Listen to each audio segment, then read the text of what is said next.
I'm going to give you 10 rules for profitable self-discipline. These are rules of my own making. They're very homely, some of them, but they'll be very helpful. And number one is keep cool when other people get hot.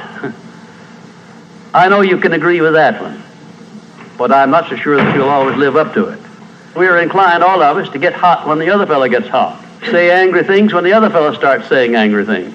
I was in the home of the president of a big electric power company one evening when there came a storm, and he called up one of his head men to go out to take care of an emergency that happened as a result of that storm. It was on Sunday evening.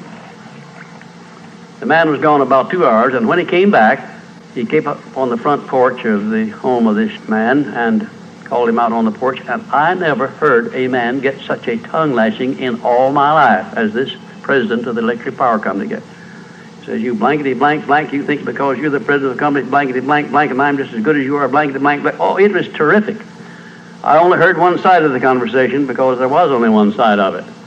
One man was doing all the talking, and one man was doing all the listening. And after this had been going on for fully 3 minutes, the other man ran out of wind and had nothing more to say. He was mad, you see, because they'd called him out on this stormy night. I heard the president close the door, and he came back, and he just smiled and said, why, the man was a little bit hot, wasn't he? That's all he said. A little bit hot, wasn't he? I expected any moment to hear fists begin to fly out there. But you see, there was a man who had risen to great heights of achievement financially, and he had done it by self-discipline in every respect. And he didn't propose to allow a workman who had been temporarily unbalanced by his anger to throw him off balance and make him stoop to that level. He just didn't propose to have that done. And you'll notice when you get into an argument with anyone, and you're apt to if you don't watch yourself, that if you'll just remain silent while the other fellow's blowing off his top, he finally gets to the point where he's got no more top to blow off. Then if you want to get in a few words of your own, that's a mighty good place to do it. It's a mighty fine thing if the words that you get in are not the kind of the words you've been hearing. In other words, if you say something back kind in return, it's far better for the other fellow and far better for you. It shows you to be the bigger of the two persons. Now anybody can get mad and blow his top because of what somebody does or says, and that's happening all the time. But the truly big man, the man who is in charge of himself, he doesn't allow anybody to draw him down to that level of a street brawl or of an argument in harsh words unless he wants to do it. And if he's truly a big man, he doesn't want to do it. Number two, remember there are 3 sides to all arguments. We ordinarily think there are 2 sides to all arguments, but they're not. They're 3. There's your side, there's the other fellow's side, and then there's the right side, which is usually about in the middle of the 2 viewpoints. Remember that when you get into an argument with the other fellow. Don't assume that he's always at fault. Maybe you're partly at fault too. Maybe neither one is totally at fault. The chances are, in all of the arguments I've ever heard, both parties were partly to blame in one way or another. I have never heard an argument where one party entirely was to blame, although I suspect there are such arguments at times. Number 3, never give directives to a subordinate when you're angry. If the matter is urgent, then cool off quickly.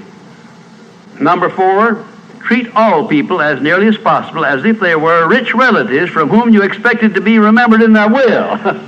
Now that's a good one. That's a honey. That is a honey. If you just do that, treat all people as if they were rich relatives from whom you expected to inherit something at their death. And you can do that. You know, if you had a rich relative that had $1 million he was going to leave to you, or you suspected he was going to, it wouldn't make very much difference what he said or did. He would never throw you off balance. You'd never talk back to him, would you? Of course you wouldn't. You'd be quite silly if you did. Keeping quiet for $1 million seems to me to be a very easy price to pay.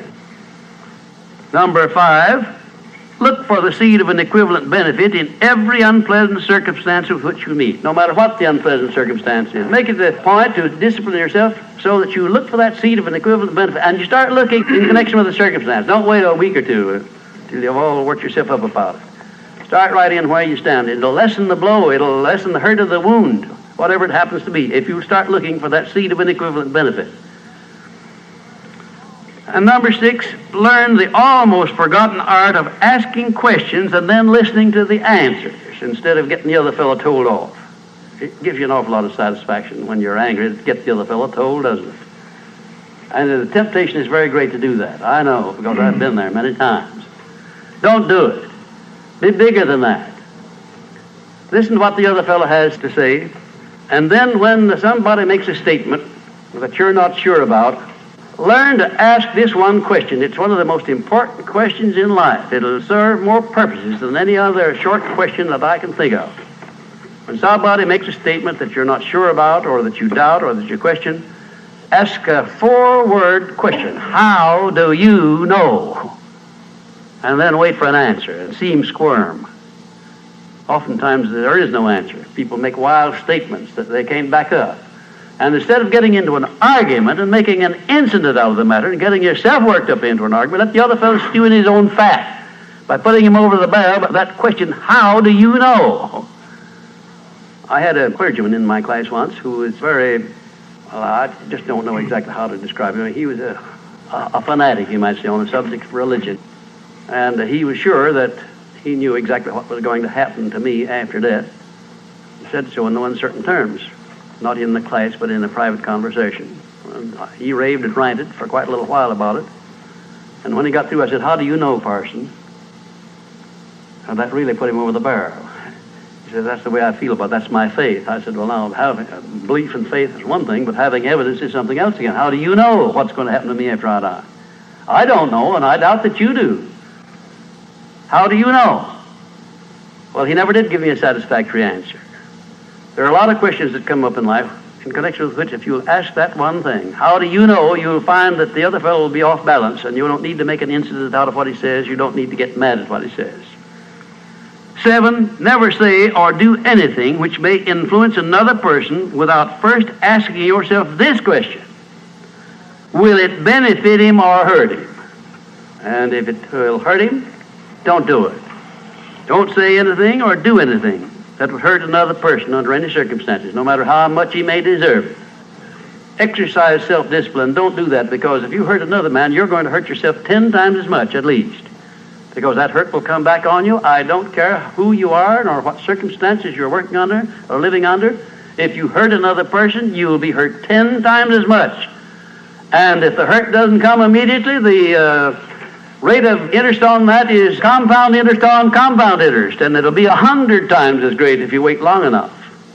Because everything that you do to or for another person, you do to or for yourself. There is no escape from that. That's just as much a law as the law of gravitation, which everyone understands. You know that if you stepped over the top of this building, no matter what your mind was or what your belief happened to be, if you stepped over the top of this building and violated the law of gravitation, that you'd hit the ground and you'd die in a very few seconds. And this law, which brings you back that which you send out, is just as inevitable, just as inexorable as the law of gravitation or any other of nature's laws.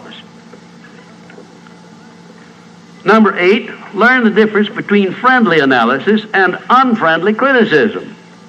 Then decide which you wish to live by in your relations with others. Now, friendly analysis is one thing and is welcomed by most sensible people. I don't object to friendly analysis of anything that I do, even though it's very unfavorable. If it's friendly analysis, I like it, because I can improve by it. But if it's unfriendly criticism, very obviously unfriendly criticism, and not analysis, well, then I resent it. I wouldn't be human if I didn't. How can I tell whether it's friendly analysis or unfriendly criticism? How would you go about telling? A lot of ways you can tell. You can tell by your relationship to the person who's making it, whether it's friendly or unfriendly to begin with. If it's an enemy, obviously I discount it right off the bat, because you almost know it's going to be unfriendly criticism. I can tell also by the tone of voice in which he does it, by the manner in which he does it. Because a man who engages in unfriendly criticism generally uses a few epithets along with it that clearly indicates that he's biased. If you have self-discipline, you're not going to be influenced by that kind of a person. And number 9, remember that a good leader in any calling is one who can take orders as cheerfully as he gives them. And number 10, last but not least, remember that tolerance in human relations is just as important as tolerance in the operation of mechanics.